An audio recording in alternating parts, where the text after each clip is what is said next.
What's up, DBs? Coach D Magic here. We're here to talk about the slingshot technique. Now, this is a video that was requested on my Instagram. So make sure you guys also go download that DB Mastery program. I'll put the link in the description. We talk about secret moves like this, and then press man, slot man, safety drills, all the drills that they're doing at the D1 and NFL level. We have that in our DB Mastery program, over 100 drills and tips just for $50, guys. So the slingshot technique, it's a secret technique that you don't really see taught or talked about, but when you know what you're looking at, it's all over football. So the slingshot is basically used to pull ourselves into position or regain leverage.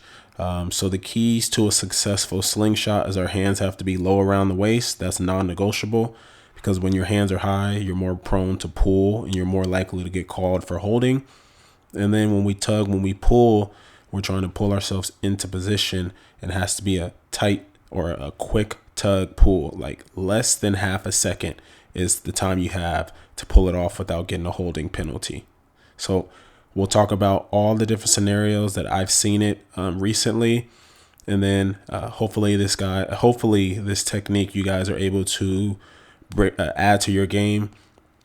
I'm not advocating that we go out there and start holding and pulling, guys. This is a reactionary technique to get ourselves back into position. It's a secret move that DBs use to either regain position, pull ourselves in front of the ball. So it allows us to kind of close distance, close space, regain leverage without getting a holding call or some type of pass interference call. Now, the keys to a successful slingshot, okay, is our hands have to be low around the waist. That's a non-negotiable. All right, if your hands are high, you're more likely to grab jerseys, subconsciously or consciously. Okay, so your hands have to be low around the waist just for it to work and to prevent a penalty. And then when you tug, when you pull, it's got to be at the right moment, and it has to be very quickly. So, all right, so we'll go over all of these examples. They're all different scenarios where we use it. So I want to give you as many different examples to see, you know, how to pull this off successfully. Now, this is something you can work on, but I wouldn't suggest you go out there trying to pull receivers, trying to hold receivers. It just creates bad habits. This is a reactionary technique that we can use to get back into position or to maintain our position. Okay, we should be outside leverage because it's a tight split. All right, we take our outside step to our leverage, but with all this space, he's eventually going to get out there. All right, so now when he runs away from us on the outbreaking route, we understand there's a little bit of separation. A good ball we're not going to be able to get to because it's going to be outside and away. So to keep ourselves in phase, to have a chance at making a play on this ball, hands low around the waist. So if it is a double move, we'll feel it and we can convert with him, plaster the receiver. But now, as we're waiting, we're going to pull ourselves into position here to step in front. Now, I would say this one, as he pulls, there is a slight tug here. But like I said, that tug is a lot easier to see when it's up high.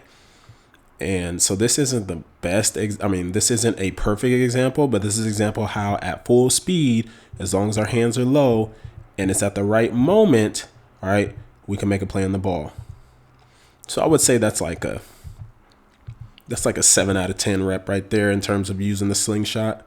I like the first rep, Jack Jones. That was a 10 out of 10. I like this one too. So we kind of overstep on this release. We do get hands on, but this is the danger with throwing two hands, because if he works off of it, we're going to be out of position. But look, he turns, gets his hands around the waist, and now pulls himself, slingshots himself in front. All right, so we get just enough of the receiver on the release to make him stumble. So he's not stumbling because we're using the slingshot. Hands on, boom, get him to stumble. Now, whoop, just like that. Low hands, quick tug. Now we're in front of the receiver here on the fade. Again, this is a secret move that we use. The ref is standing right here. All right, as long as those hands aren't high, as long as we're not pulling jersey, pull on the hips, not the jersey. Pull on the hips, not the jersey. Pull right back into position. This is a nice one. That's a 10 out of 10 in my opinion. Same type of scenario here. We overset on the outside fake. He gets back inside. All right, we're in good position here. And the closer you are to the receiver, the better the slingshot. All right, so you don't want to have your arms outstretched. All right, because his elbows are bent, that tells me he's in great position to use this. So it's gonna look less like a hold. And then also, Bill Belichick used to do this with his guys. If you're facing a team with white jerseys, wear white gloves, because our hands are blending in here. You can't tell where you literally can't tell where his hand is. Is this a towel? Is this his glove? Is this the jersey? What is this?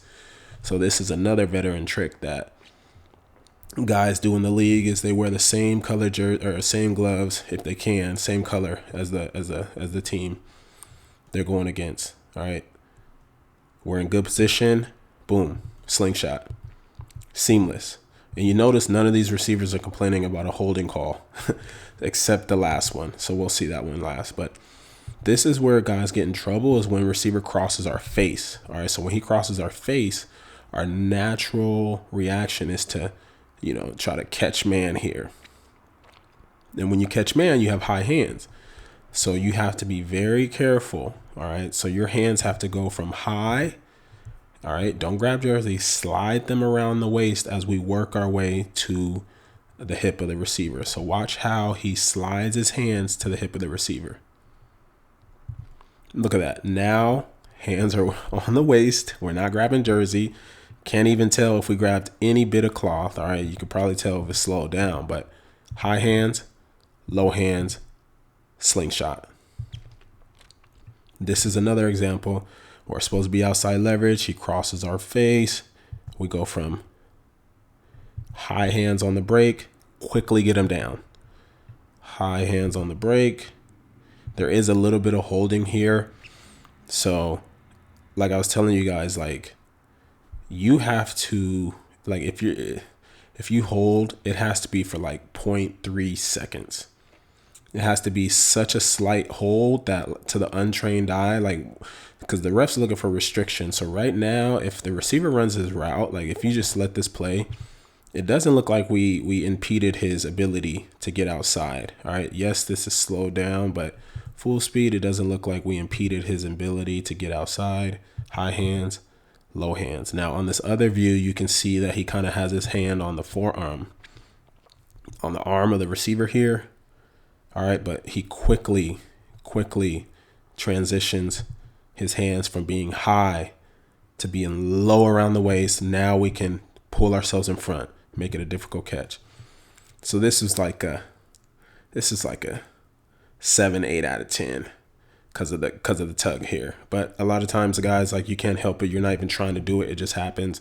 But I like how he quickly gets his hands low. Now we can slingshot. Now, on this last one, you actually get Devontae Adams, complaining about a flag. They get so many advantages when they run mesh versus man-to-man. So many picks that they run on us that he shouldn't be crying here. But I understand why, all right? So, because there's a difference between Sauce and this one. So, this one right here. So, you see how when he is slingshotting, you see how he has his elbows bent? That's because he's in good position. He's not reaching. Now, again, this is a different route, but you see how when we go for the slingshot, our arms are pretty much outstretched. Very slight, they're pretty much straight here. So that's when you're more likely to get called, when you're outstretched like this. But again, he has black jersey, black gloves. That could be a coincidence. A lot of these top guys, it's not a coincidence. So on the mesh, at the mesh point, all right, we're already kind of pulling ourselves into position. Boom, slingshot ourselves. Now we're in front of the mesh.